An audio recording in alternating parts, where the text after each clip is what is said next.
La fée des bisous.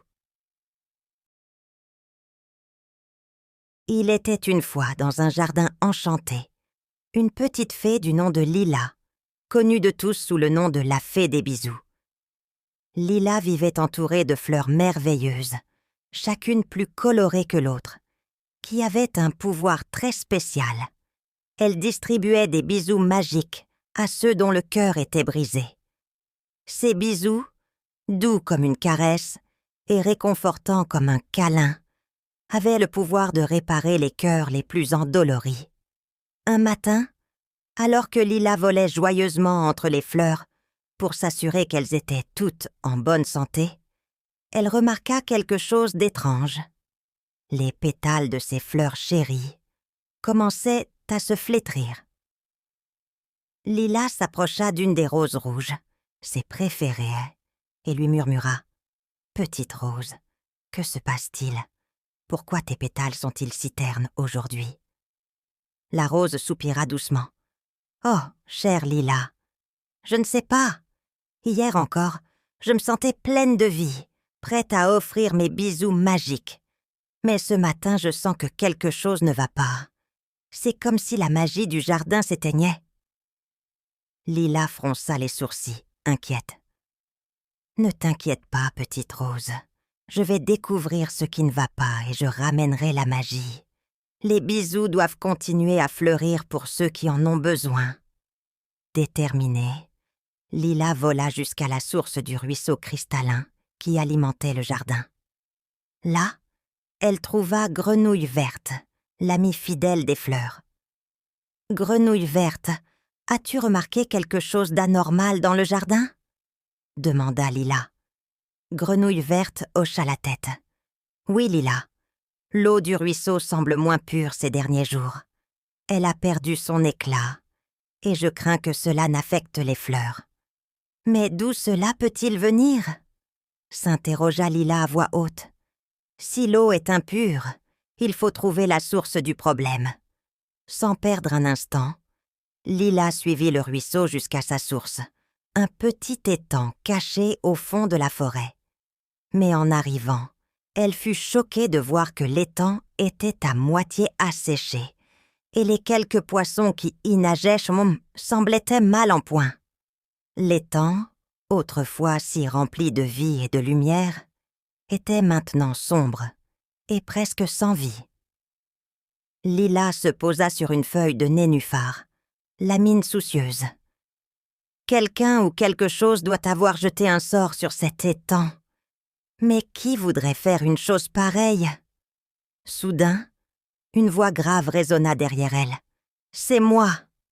Lila se retourna brusquement et découvrit une grande créature à l'aspect sinistre, moitié homme, moitié ombre. C'était le sorcier Tristesse, connu pour se nourrir des larmes et des peines de cœur. « Pourquoi fais-tu cela, sorcier Tristesse ?» demanda Lila, les yeux remplis de courage. « Ne vois-tu pas que ton acte cause du tort à ceux qui ont besoin de réconfort ?» Le sorcier Tristesse haussa les épaules, un sourire malveillant aux lèvres. « Les cœurs brisés sont ma source de pouvoir, petite fée. Plus il y a de peine, plus je deviens fort. Tes fleurs de bisous affaiblissent mon pouvoir, alors j'ai décidé de les faire faner. » Lila sentit la colère monter en elle. « Tu ne peux pas continuer ainsi, sorcier Tristesse. Le monde a besoin de douceur, de réconfort. » Le sorcier éclata de rire. « Et que comptes-tu faire, Lila ? Je suis bien plus puissant que toi. » Lila prit une grande inspiration et, avec toute la force de son cœur, elle déclara « Peut-être es-tu plus puissant, mais je ne suis pas seule. Les cœurs que tu brises sont remplis de l'amour et de l'espoir des autres. Et cet amour est plus fort que toute ta tristesse. » Elle ferma les yeux et se concentra de toutes ses forces. Siouacoin. Bientôt, une douce lumière émana d'elle, enveloppant l'étang. Cette lumière était l'énergie de tous les bisous que les fleurs avaient offerts au cœur brisé. Chaque bisou représentait un espoir, un rêve, une promesse d'un lendemain meilleur. Le sorcier Tristesse recula, effrayé par cette lumière qui devenait de plus en plus intense. « Non, non !» cria-t-il en se tenant la tête. « Je ne peux pas supporter autant de lumière. » Dans un dernier cri, le sorcier disparut, emporté par la puissance de l'amour et de la lumière de Lila. L'étang, maintenant libéré de l'obscurité, retrouva sa clarté. L'eau se mit à scintiller à nouveau, et les poissons retrouvèrent leur vitalité. Lila, épuisée mais heureuse, retourna dans son jardin. Les fleurs, sentant la magie revenir, redressèrent leurs pétales et commencèrent à s'épanouir de nouveau, plus belles que jamais. Petite Rose sourit à Lila et dit « Merci Lila, grâce à toi nous pouvons à nouveau offrir nos bisous magiques à ceux qui en ont besoin. » Lila sourit, un sourire rempli de douceur. « Le jardin est sauvé, mais souvenez-vous, mes amis, que c'est l'amour et l'espoir qui maintiennent notre magie vivante. Ensemble, nous pouvons surmonter à n'importe quelle tristesse. » Et ainsi le jardin de la fée des bisous retrouva toute sa splendeur.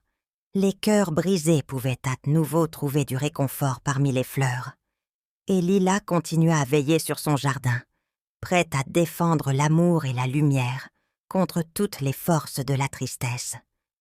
Et c'est ainsi que, grâce au courage et à l'amour de Lila, la magie des bisous continua de fleurir pour toujours. Nous voilà arrivés qu'à la fin de cette aventure magique sur Raconte-moi une histoire. Nous espérons que vous avez apprécié cette histoire autant que nous avons aimé vous la raconter. N'oubliez pas de vous abonner à notre chaîne pour ne manquer aucune de nos prochaines aventures. Et si vous souhaitez soutenir notre travail et aider à la création de nouvelles histoires, vous pouvez visiter notre page sur Ko-fi à l'adresse suivante: ko-fi.com Nina's Bibliothèque. Vous trouverez le lien dans la description. Merci pour votre soutien et à bientôt pour de nouvelles découvertes.